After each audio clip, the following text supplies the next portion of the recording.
I think this is the last presentation for today's agenda, but not the least. And DigiGreen and Post Project towards a more digital and greener postal era is the title of your presentation. So please, the stage is yours, Antonino. Thanks a lot. Thanks a lot. Thanks a lot, Tatiana. It's always our pleasure to be with you. So thanks a lot to inviting us. To present, let's say, the latest projects that we are running here in PostEurop. It's not a problem for us to be the last because we are representing the last mile delivery industry. So in this sense, it's not a problem, and we are very proud to represent, the postal industry. Reading the agenda, I realized that other projects that they were presented before, they are already over or they are going to finished.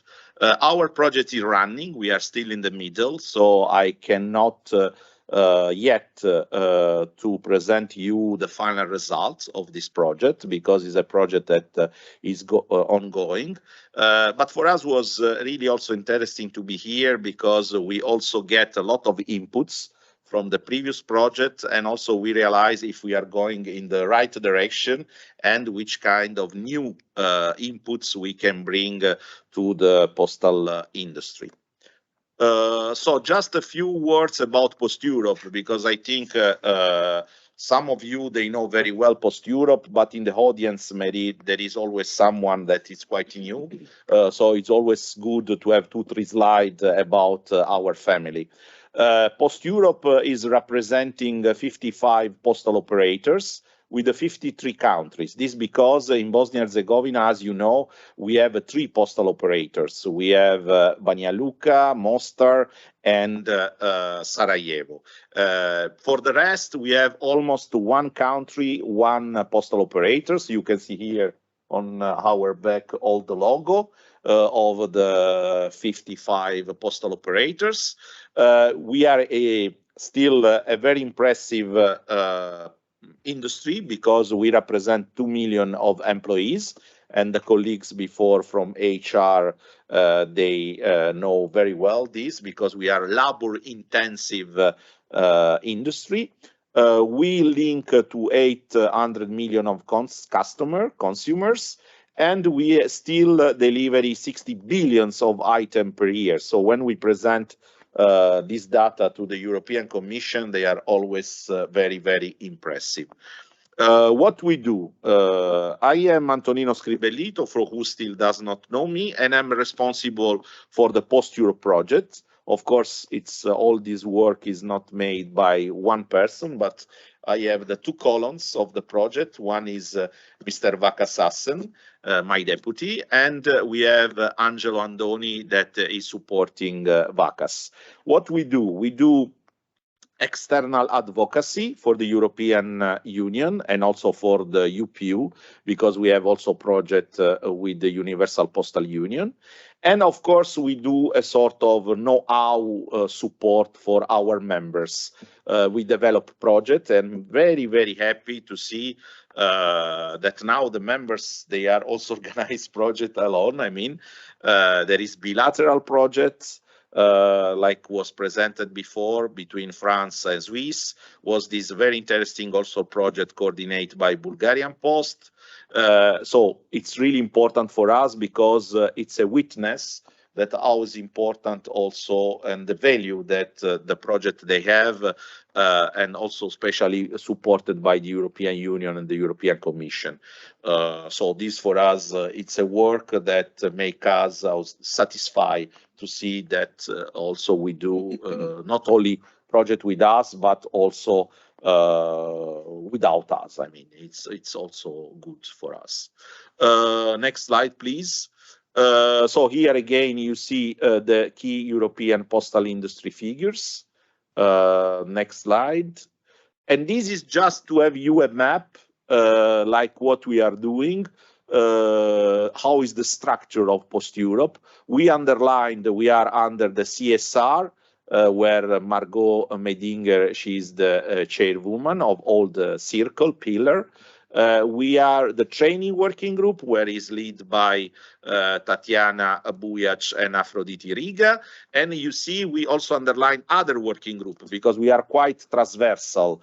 There is the environment working group, there is a health working group, and there is this green mobility forum that is with the operational activity, but somehow has an impact also on the, let's say, green area. This is what we do. For the project, we are quite transversal for all the pillars that you see.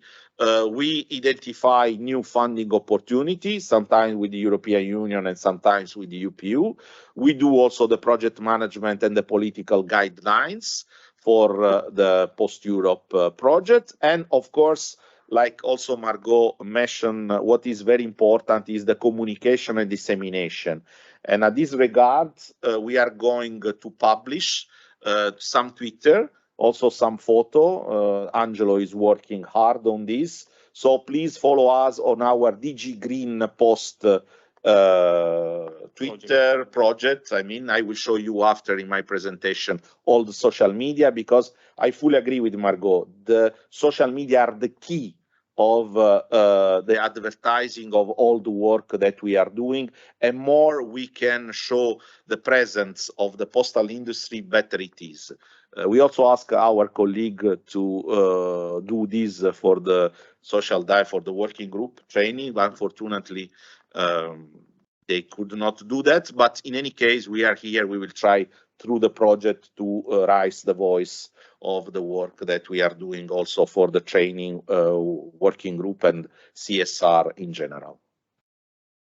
So the project that we manage is really long list now.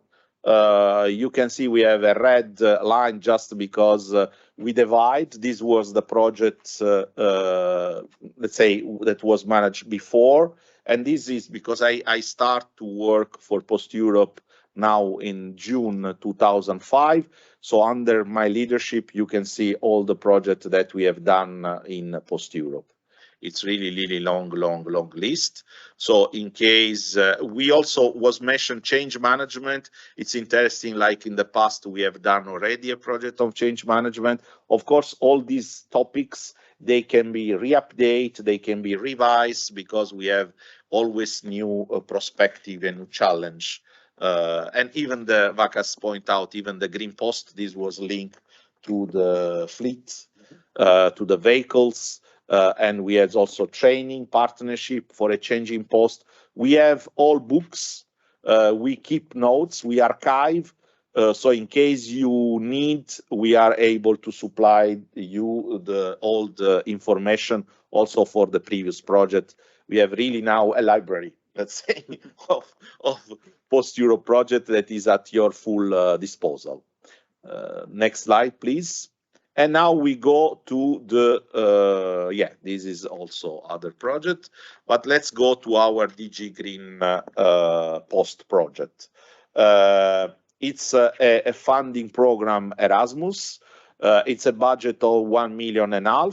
It started in January 2022, but we asked for an extension because it was still a period of COVID, and I mean, now the pandemic is officially declared over, but we need more time. That we will. And we are running, you see the country is Greece, Germany, Ireland, Croatia, Romania, and Belgium. Is a VET program. It's funded by the European Union with the aim to bring resilience to the postal industry in order to have new upskilling for postal employees in green and digital competence area. So it's absolutely in line also about the work that you have done previously. Here you see the composition of the consortium. That is quite interesting because it's a composition of many stakeholders. So we do not have only the PostEurop members, but we learn also to sharing best practice with the accreditation body, with the quality assurance expert, with the university and research institute, with the educational providers, communication company expert. And last but not least, we have also the regulatory, the Hellenic authority for security and privacy that is quite happy to be part of the consortium. The main deliverable, again, we are still in the middle of the project, as you can see. So we our idea is to identify and update the sectorial occupational profile, to have a postal skill strategy with the DigiGreen practice. And of course, we also take inspiration from the previous presentation that they have been done. We want to create a certification scheme for postal employees, and we are preparing all this training material and courses. We will have, thanks to La Poste, our first study trainee visit that will be in 2 weeks, with a very, very interesting program with the 2 days focus, one or digital day, and another one on green innovation service and products. So really, you are more welcome. This will also be done in cooperation with the innovative working group of operational. They will be also there with us. And the second, because in the project we plan to have 2 study, 2 training. The second one will be done in Germany, in the innovation center of DHL. We are finalizing with Mr. Felix Blanche, I mean, member of the board of PostEurop and chairman of the operational activities, I mean, committee. Also the second training study visit in Germany, but that will be done, I think, in June or maybe even at the end of June. We are still now, we are already working for Paris, and I know that my team is already overloaded. So, but just to have you an idea what will be the next steps.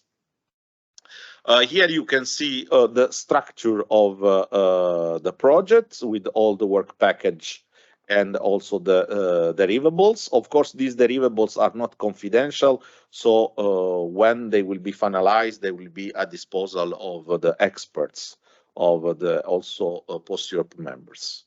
And in order to finalize the presentation, again, the key is the communication.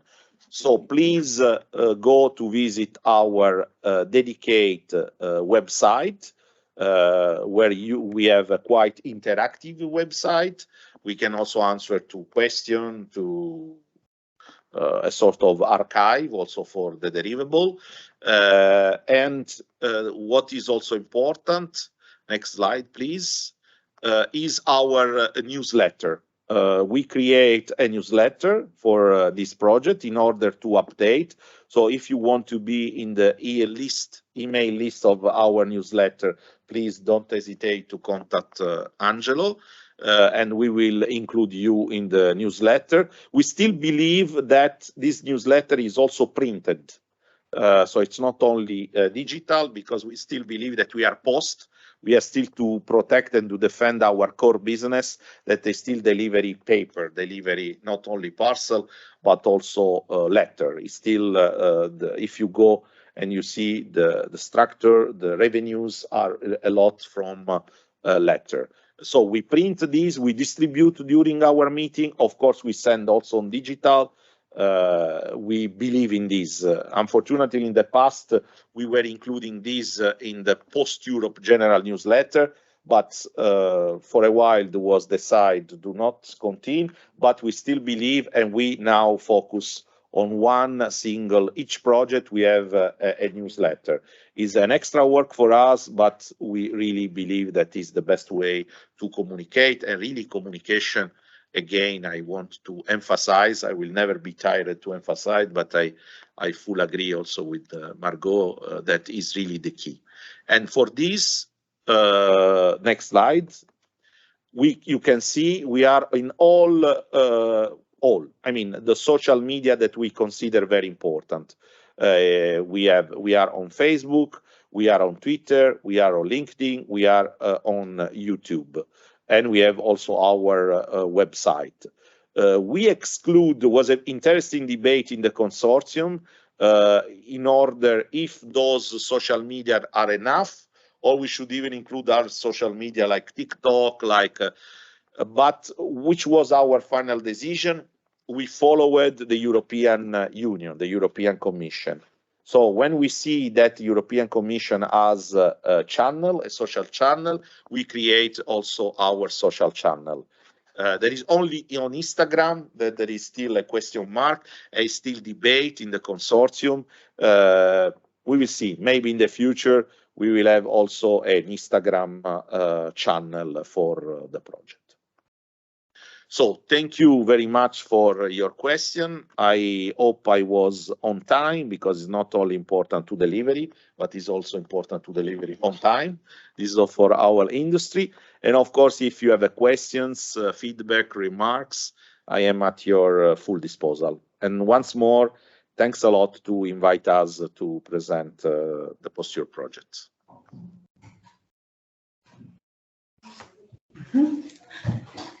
Many thanks also to you, Antonino. It was an exquisite presentation of the project DigiGreeNPost. It was like, as you said, the last one, but it was icing of the cake actually. And thank you to share with us all these things that are also important for the all PostEurop partners and operators. I would kindly ask the other colleagues if they have some thoughts to share with us or the questions for Antonino, please.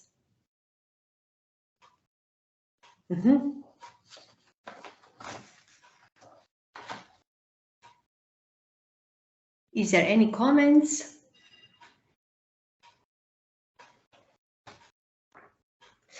Aphrodite, please. I see Aphrodite, yeah. Yes. For your presentation. The project has a long way, so we will have, I think, the opportunity to meet again in order to present more results. My question is, in general, if you have any thoughts for future funding proposals or your next steps as a project team. Yes, I mean, this is well, first of all, thanks a lot, Aphrodite. I fully agree with you. I just, in this case, was more the communication of the project. We will do the dissemination when we have the results, because how you can see, we are in the middle and we are now collecting. We are just mapping, so there is not clear result. For the future, we submit another project, but this was really restricted. We call it Green Deal, but was for non-European Union country. The lead is Serbia. It was Serbia, Montenegro, and Croatia. The deadline was the 3rd of May. PostEurop was not the lead of the consortium. It's Serbia, and but of course we allocate one part in case, finger crossed, we will win this project, also to extend the participation to our PostEurop members. Say that this is, let's say, the recent past, but your question was for the future, and we will come back to you because we are, like, we did this info day. We collecting now a mapping. We have a clear now map about the interest of the PostEurop members. We cluster because, you know, sometimes not everybody wants to implement the same things.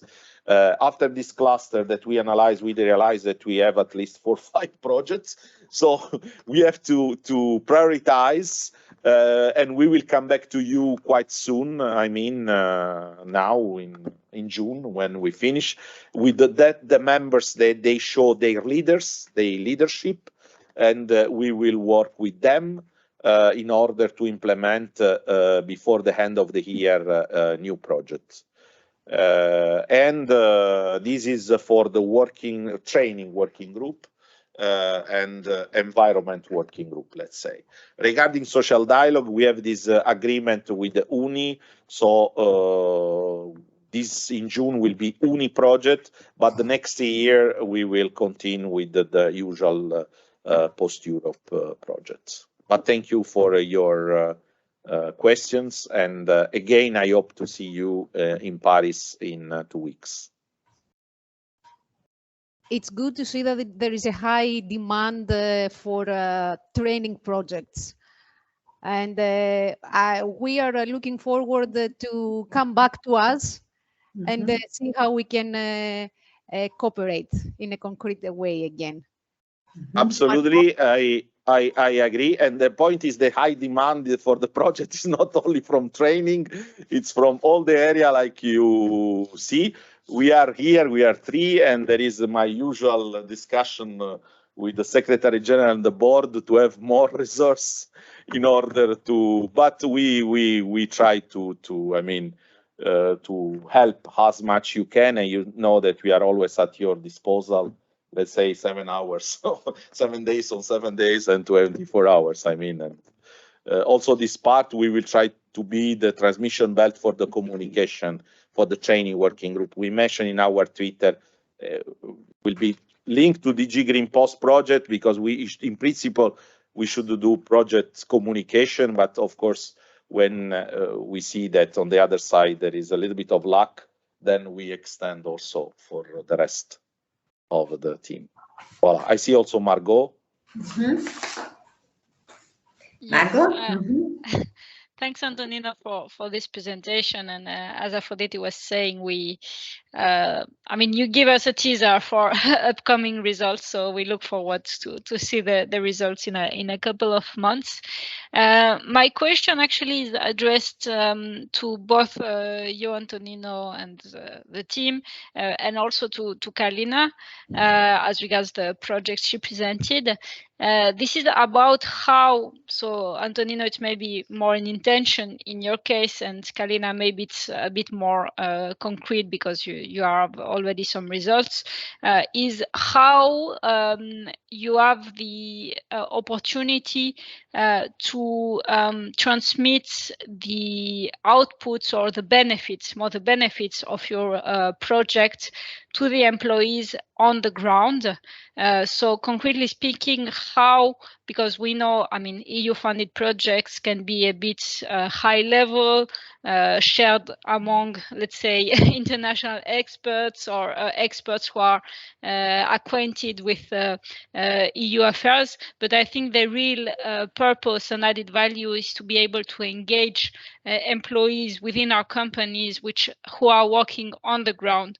So yes, my question is how you are able to transmit the added value of these projects to the employees, really, who are working on the ground, and how they can benefit from this type of projects that you are conducting.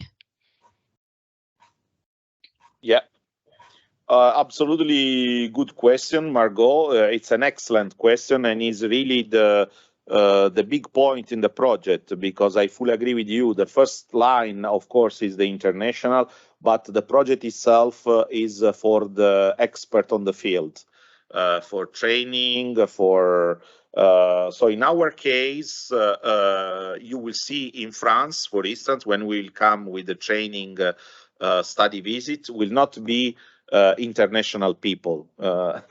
We'll move the HR people from Romania, from Greece, from the other country, in order to keep this target and to have this cascade system.